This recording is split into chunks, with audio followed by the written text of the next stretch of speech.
My name is Brandon and this is Cartoon Network Video Game History, a show where I take a look back on all of the video games based on Cartoon Network shows and retrospectively review them. Cartoon Network has finally taken the leap onto the PlayStation 4 and Xbox One. It only took them 2 whole years to make the transition. Adventure Time Finn and Jake Investigations was released on October 20, 2015, and was the first Cartoon Network game to be released on the PS4 and Xbox One. Additionally, the game was also released on the Wii U, PC, PS3, Xbox 360, and 3DS. To make this transition to next gen, we have a brand new developer for the Adventure Time series, but a developer fans of this show will be familiar with. Vicious Cycle Software were given the keys to the franchise. You'll remember them from my reviews of a number of Ben 10 games, including Galactic Racing and Omniverse. Vicious Cycle were going through some changes in this period of time. Little Orbit, who published this game, had acquired Vicious Cycle in 2014. This partnership didn't last long though. After they released this game and Kung Fu Panda Showdown of Legendary Legends in 2015, the studio went through massive layoffs before closing its doors for good at the start of 2016. Critically, the game hasn't performed too bad from the reviews I've seen. The Xbox One version is the only version to have a Metascore, sitting on a 66 average from 9 reviews.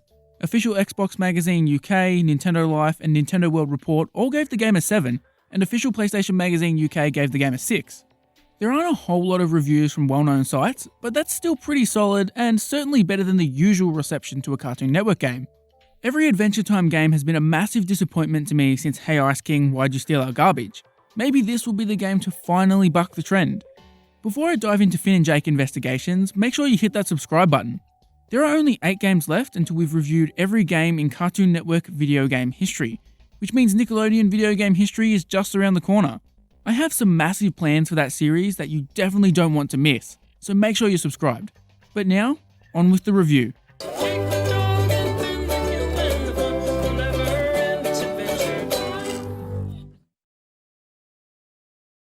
Before I jump into my actual analysis of Finn and Jake Investigations, I need to mention how much of a pain in the ass it was to get this game to work. This is yet another Adventure Time game that has been delisted from digital stores, which means I can't simply pop onto Steam or the PlayStation Store and buy a copy. Heck, you can't even just go to a physical store and buy a brand new copy. These literally don't exist anymore for this title. My issues started with the PlayStation 3 version. I initially started playing it, but about 30 minutes in, the game said, "Thanks for playing the demo version," and it ended. My dumbass didn't realise I was playing a demo, but after some fiddling, I was playing the proper version of the game. However, not too far into the game after that, the game started crashing at one specific moment, no matter what I did. Time to try out the Wii U version, I guess. Good lord, this was an even bigger pain in the ass. I spent what felt like hours trying to get this to work, trying all manner of solutions. While I was doing this, I tried out the 3DS version, which straight up didn't run. Eventually, I got the game running smoothly on the Wii U, and we were finally ready to start this game. I really wish all of the companies involved in these games could just come to agreements allowing their games to be on digital stores forever. Instead of me tweaking emulators for hours, I could have just hopped onto my PS4 and played the game. On top of that, the companies involved actually would have made some money because I legitimately would have been able to buy the game. The first thing you'll notice about Finn and Jake Investigations when you boot it up is that the game is in 3D. The previous titles all took inspiration from 2D games, so obviously they were in 2D too. This game heavily plays up the fact that it's in 3D. In fact, in pre-release press releases and interviews, they were both implying and outright stating that this was the very first 3D Adventure Time game, which actually isn't true. I'll touch on this in far more depth next week, but Adventure Time Finn and Jake's Epic Quest is actually the first ever 3D Adventure Time game, but for some reason that game is never brought up. Personally, I'm not a huge fan of this game graphically. I think what put me off the most was the style they went for.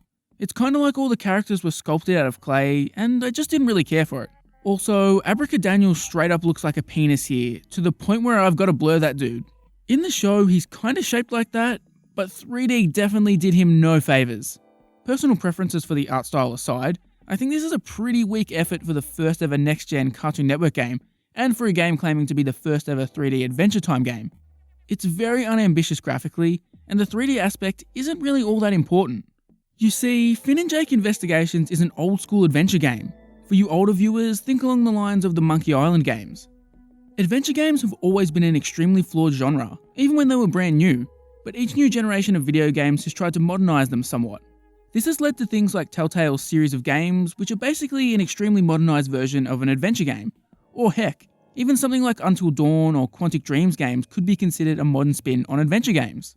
What I'm saying is that essentially, old school adventure games are archaic at this point. It's hard to get excited about returning to the roots of a genre like this. As the title implies, this game is all about investigating.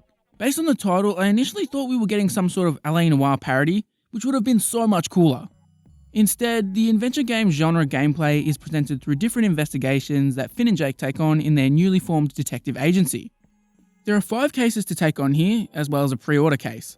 I have no idea whether this case was available for purchase at a later date, but I can't imagine many people were pre-ordering an Adventure Time game.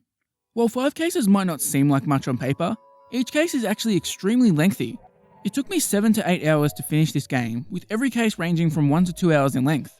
If you're thinking that it sounds like cases would overstay their welcome being that long, then you'd be absolutely correct.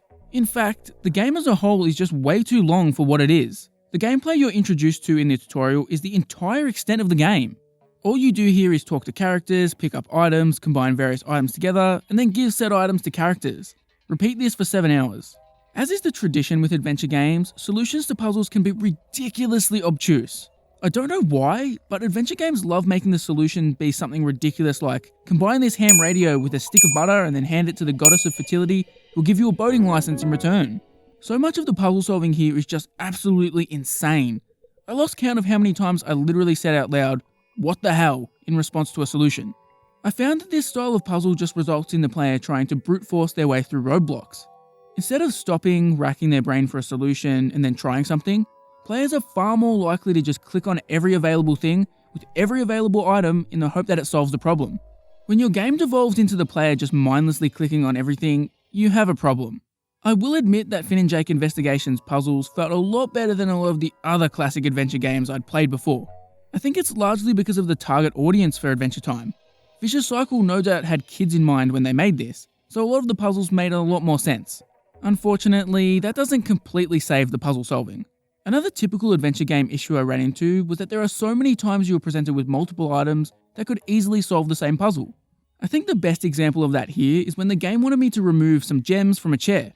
The solution required me to find a dagger to do so, which was ridiculous because Finn literally has a sword with him throughout the entire game. Even worse is the fact that you're accompanied by Jake the entire time. Considering Jake can shapeshift and morph, something that is actually used prevalently throughout this game, made many puzzles seem so dumb. Every time you come to one of these moments, the game gives the weakest justification, making the character say something insane like, "Whoa man, I don't want to get my sword dirty." Speaking of dialogue, it actually might be the worst part of this game. Every time you do anything in this game, you're met with dialogue. Whenever you do something to try and solve a puzzle, but it's unsuccessful, you get one of roughly 3 pieces of dialogue telling you that you're wrong. It doesn't stop there though. When you reach a major checkpoint, Finn and Jake will do a little celebration. Again, there are roughly 3 different dialogue options for these. We're on the PS4 and Xbox One now. There's no need for such limited dialogue. All this tells me is they were too lazy to write and record more reaction lines. The dialogue isn't just repetitive in these situations though. As I mentioned, talking to characters is a significant part of this game. Some of the conversations you have with characters drag on forever, much of which is just repeating what other characters have said or just simply inane chatter. You cannot skip dialogue in this game whatsoever. Whoever decided that should be locked up in prison for violating the Geneva Convention. This decision was probably included to make sure players didn't miss out on crucial information, but it would have been so handy in so many situations, like when you accidentally talk to a character again. However, that could have been completely avoided by including some sort of objectives list or anything that would have told you what you were currently supposed to be doing. There's no quest log or similar mechanic that allows you to easily see a summary of what you're doing. This creates major issues when you need to save and quit the game in the middle of a case. When you resume, you're always extremely lost and have to spend far too long bringing yourself up to speed. Skipping dialogue also would have been handy for when you find yourself halfway through a character's rant and you have well and truly figured out what you need to do. Being able to skip would allow the player to continue on uninterrupted, rather than hearing some character drone on. I thought they were attempting to spice this up by including dialogue options, but I quickly found that this wasn't the case. While it does appear that you have dialogue options presented to you, there's no choice involved. You're required to hear every bit of dialogue. I guess they did this to force players to continuously press buttons during dialogue so they wouldn't fall asleep. Smart tactic, I guess, because I could certainly feel myself nodding off to sleep after Lemongrab went on his 800th long-winded rant. I really don't understand why they didn't just have a lengthy cutscene play out in these situations. There are countless other times where they do exactly that with no issue. Me clicking on pre-approved dialogue adds nothing to the experience, especially when you know you're going to be able to click on every dialogue option. The vast majority of this game feels like it's centered around listening to Adventure Time characters interact. For die-hard fans, I think this could be really enjoyable. With the way cases play out, it's like you get 5 super long Adventure Time episodes to watch. But for someone like me who's only a very casual fan, it can get to be a bit much. Finn and Jake Investigations is certainly a game designed with hardcore fans in mind. Apparently the game is set during the show's 6th season, which a casual fan definitely wouldn't have picked up on. It's also easily the most narrative-driven Adventure Time game so far. The dialogue can get overbearing, but there's no doubt that it's packed full with the classic humour and charm that makes the show unique. I just don't think that humour and charm will be able to hold the interest of most players from start to finish. Also, what is up with the ending? Firstly, the final case ends literally the same way as Shrek, with all the characters having a wacky dance party. And then I saw her face. I'm a believer.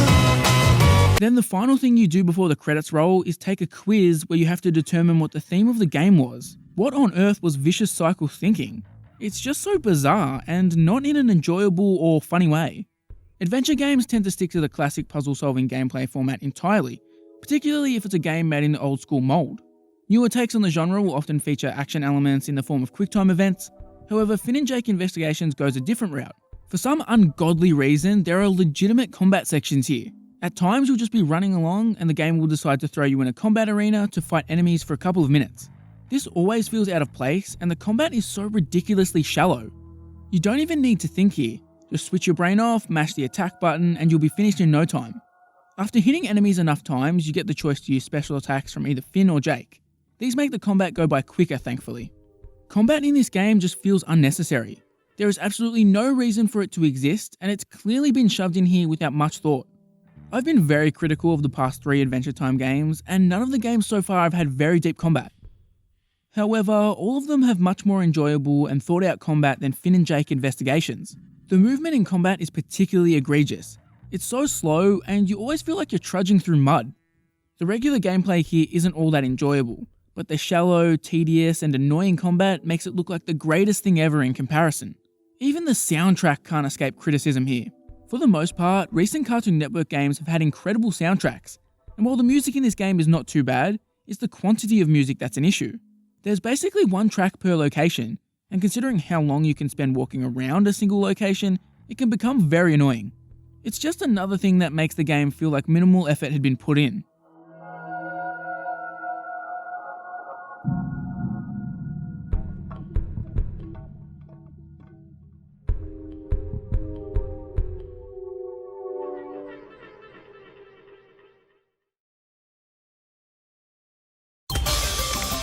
Oh man, my body feels weird. Yeah, dog! Adventure Time Finn and Jake Investigations is a tough one to assess. Despite being critical of it, I don't think it's as god-awful as Explore the Dungeon or Secret of the Nameless Kingdom. I certainly had a far more enjoyable time here, but there are so many factors that keep it from being a truly good game. The genre itself holds the game back majorly. Instead of going for a modernised adventure game, something that had become very popular around this time, they decided to go old school. People who grew up on games like The Secret of Monkey Island might enjoy the gameplay, but almost everybody else despises it. As a result, a lot of the gameplay is an absolute drag here. I'm not a fan of the visual style used, the soundtrack is repetitive, and the shoehorned combat is downright terrible. Overall, I don't hate Finn and Jake Investigations, but it's not something I would recommend to anybody other than the most hardcore Adventure Time fans. Next time I'll be reviewing Adventure Time Finn and Jake's Epic Quest. That's right, it's another Adventure Time game, and this is actually a game I didn't initially have on my schedule. Much like how I discovered the existence of Steven Universe Unleash the Light in my last video, while doing research for this video I stumbled across Finn and Jake's Epic Quest. This game was released in 2014, and as you can see it's in 3D, meaning it's actually the first 3D Adventure Time game. Because I accidentally skipped over it, I'll be going back to review it. The documentation of Cartoon Network games on the internet is god-awful.